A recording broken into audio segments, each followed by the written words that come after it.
When I started my planted tank, I quickly discovered the very enigmatic plant called Bucephalandra. I started with the species Kettagung, which is very iridescent and grew quite quickly. So this not only piqued my interest, but it might have started an obsession altogether. And since then I've been collecting more rare and uncommon species of Bus, in the hopes of finding one that is not only exotic and rare, but faster growing so I can propagate it. So aside from Kettagung, there didn't seem to be one that quite fit that category. Most of the Bus I came across were indeed rare and beautiful, but they were just not fast growing. That is, until I came across this one here. My goodness. When I saw this on a Facebook posting, I knew it was special. I did a bit more research and digged a little deeper, and I realized that it was not very common nor available. And if you know anything about plants, the variegated species tend to be high in demand and fetch really high prices. So I knew I stumbled upon something exotic. However, there were some challenges. For one, the seller was in the next city over. And this tiny little cutting had to be shipped in the mail. Which, if you ever buy plants online, you know it's a pretty risky affair. And secondly, I've never had this species before. So I don't actually know how fast this will grow, or how it will react to my water parameters. Finally, if I were to buy this plant, it would be the most amount of money I've paid for just 5 leaves. So on the one hand, this is a rare plant. It doesn't show up much, and here it is in my backyard. Moreover, it is variegated and it's a Bucephalandra. But with anything exotic, it can be very sensitive. It could be hard to adapt and might need a lot of special care and experience. And did I mention it was silly expensive? So this was a bit of a dilemma for me. What do I do? So after a lot of thinking, I decided to take the plunge. So I texted the seller and told him I was interested, and I chose the cutting that I wanted. He replied and said that he would ship it overnight with a heat pack in the box to keep the plant warm. And the moment of truth came when I sent the e-transfer. And this is what you've all been waiting for. How much did I pay for this plant?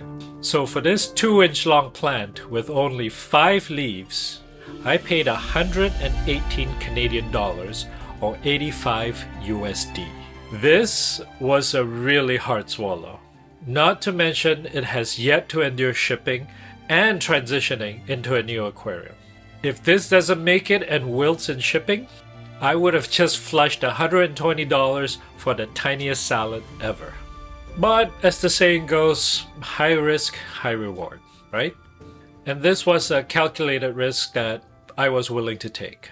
And now I just have to wait 24 hours till my package arrives. I'm so glad it's finally here and it didn't take longer than 2 days. And now the unboxing begins and I can't wait to see it. But upon opening up and checking the plant, my worst fears were realized.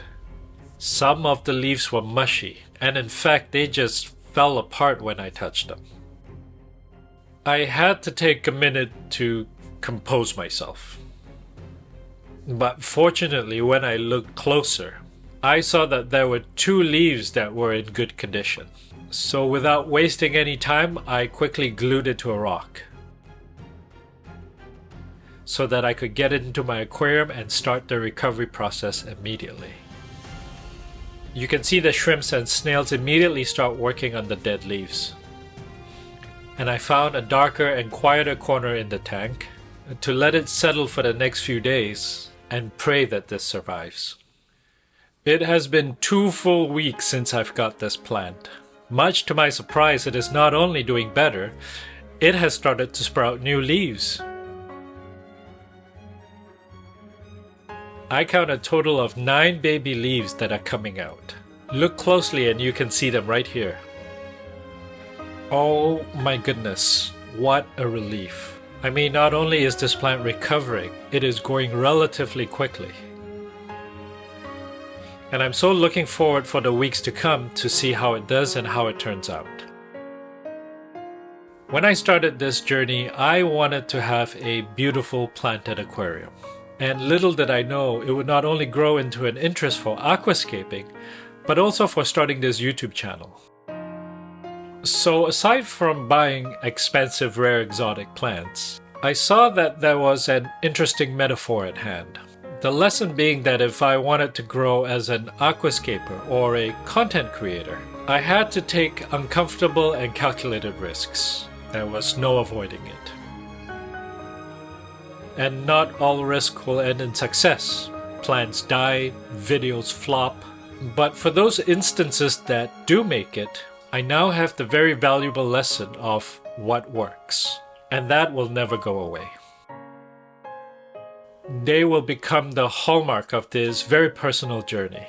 I'm also finding that I'm not as nervous and I have a lot more confidence in taking care of life and living things. Or to take a small chance and share a bit of my life and my journey here, online with you. And that to me is the real root of success. Taking chances and learning from mistakes, painful as they can be sometimes. If you are considering getting into aquascaping, starting your first tank or even content creation, I talk about this very personal journey of showing up online here in this video right here. Thanks so much for watching, and I'll see you in the next video.